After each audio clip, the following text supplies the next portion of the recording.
There are three main things that I use my PC for: gaming, video editing, and 3D modeling / rendering. Those first two, my maxed out mini PCs, have always handled really well. Like, the best gaming CPUs are only 8 cores and under 100 watts, and the fastest GPUs can actually fit and be cooled in a lot of these really small cases with a little bit of extra work. Video editing as well, I use DaVinci Resolve, which is super heavy mainly on the GPU. So my current rig, which has a 9800X 3D and a 5090, it's pretty much maxing out my workflow, except for 3D rendering. It's something I'm doing a lot more of lately and something I really enjoy. The latest renders I did for the ZeroMouse, for example, were really taxing on my system, and I did find myself compromising here and there. I wouldn't mind having a bit more horsepower for that area of my workflow. I also just honestly have been itching to build a super overkill mid-tower PC because I feel like it's been actually forever since I've done that. So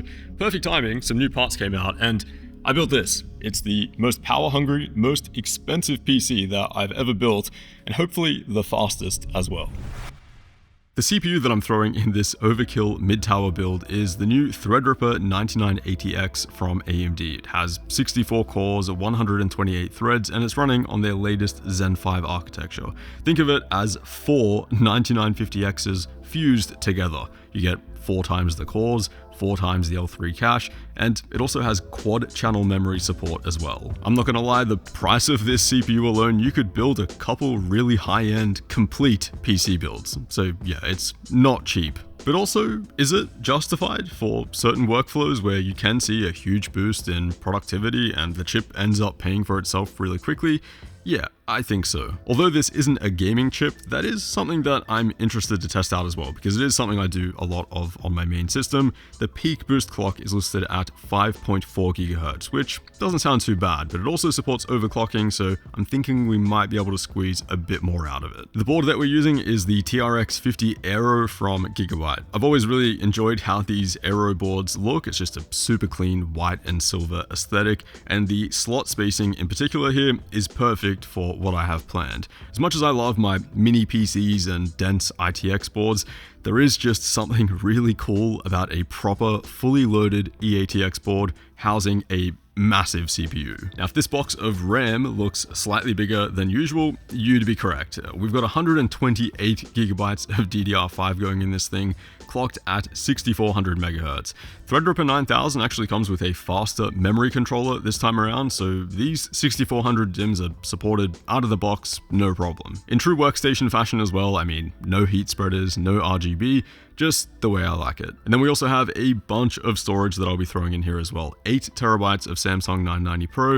If I don't end up needing this system, these won't stay in here, but I'm personally feeling optimistic. 8 terabytes is usually a good amount for my daily rigs. Next up, we've got the case, and I'm not gonna lie, this was kind of a tough choice because there aren't that many mid-tower cases out there that get me really excited to build in. But I saw the new Evolve S2 from Phanteks come out recently, and yeah, it's not bad. Very clean, not too oversized for a mid-tower. You've got this full glass enclosure with this kind of unique bottom to top airflow design.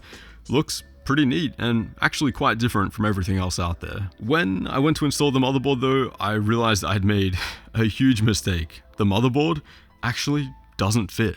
This case doesn't technically support eATX motherboards. There's this part of the bottom shroud which just prevents the board from meeting the standoffs. To be honest, I think this is a huge oversight from Phanteks. This case is more than big enough, and I've built in plenty of mid-towers that support these larger eATX boards. I have a couple other cases that I could use, but none as unique and clean as this one, and I've already built in them. So I decided to bust out the Dremel and try buffing down that part of the shroud. Although it looks like metal, it is actually just plastic, and it seemed to be working. Luckily, it was actually enough to get the board fully installed and was definitely worth buffing out. You can't really see it too much, and things here were starting to look pretty clean. For the CPU cooler, I'm using this dedicated Threadripper cooler from Silverstone. It's a 360mm liquid cooler with a huge cold plate for the massive heat spreaders that you'll get on these Threadripper CPUs.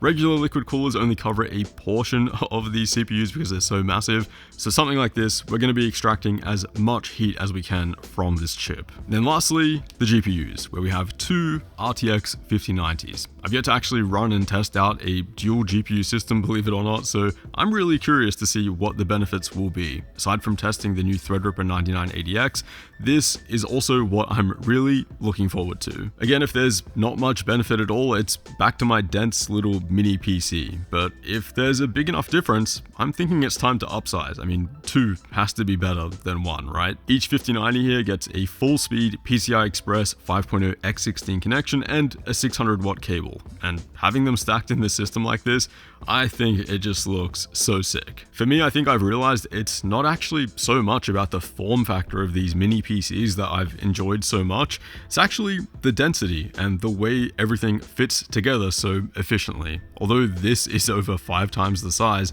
I have to admit it does kind of satisfy that same itch. It still looks pretty neat, pretty clean, and really overkill.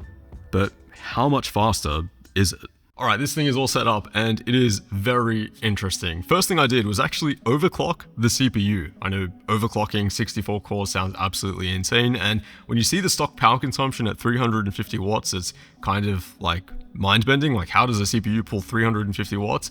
But it's actually a big, beefy chip, and when you look at the temperatures, there is so much thermal overhead to take advantage of there. I mean, if you want to get the most out of the chip, you can actually do quite a bit with overclocking. What does that mean though in terms of performance? Well, in Cinebench, the rendering scores for multi-threaded CPU are 5.5 times faster than my mini PC. I know there's a lot more hardware here and there's like 8 times the CPU cores, but still, it's kind of mind-bending when you see scores like that. It is also good to see the single-threaded scores still keeping up despite being a much larger, much more complex CPU. Now, I'm not using Cinema 4D or Redshift for rendering, I'm using mainly Blender, and the performance there too is pretty shocking. I mean, maybe it's not shocking given how much hardware this thing is packing, but man, I've just never seen my own renders run this fast on any PC. Like, the speed that I can organize the lighting and the scene and the animations, it's just so much smoother with that extra GPU, and I guess 8 times the CPU cores. Rendering one of these single frames at 4K ends up being over twice as fast as my mini PC. That's actually a really noticeable difference when it comes to how fast you can work. Like, gains of 30 to 40% are nice when you upgrade your GPU. Maybe you go from 8 cores to 16 cores and get a nice little bump there.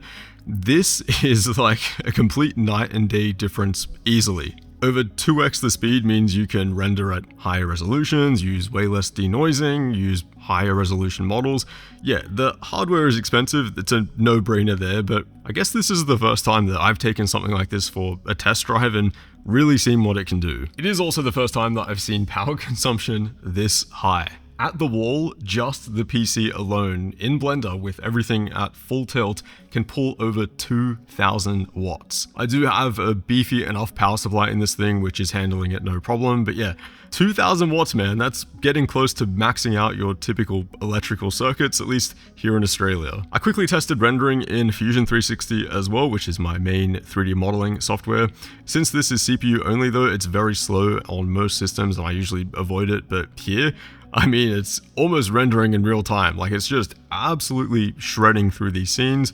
So yeah, I guess this is something I might use a bit more of now. Now, as for video editing, I wasn't expecting many gains here at all, especially when it came to export speeds, and I was right. You know, there's a little bit of time saved, which might be handy for those larger exports, but yeah, not a real game changer. Usually, if I have any hiccups on my video editing timeline when it comes to, like, you know, clips not playing back smoothly and stuff like that, it's with heavily denoised footage. So sometimes the footage in those really dark areas can get a little bit grainy. You chuck on what's called a denoiser and it smooths everything out. On this system, I can use as much denoising as I want. I mean, I can just crank everything to like 100 and it still plays back like smoothly, 30 frames per second, and that's something that I've never seen before on any system. Now, when it comes to gaming, unfortunately, running two 5090s is not going to net you any more frame rate than just running one in your system. You know, unfortunately, SLI hasn't been a thing for a while now. It'd be really cool if it was, and I could get like a 50% bump at least in a lot of games. But yeah, that hasn't been a thing for a while. So, expect basically just typical 5090 performance for the system. The main thing that I was really interested to test out was the Threadripper. How much slower is that going to be versus my 9800X 3D?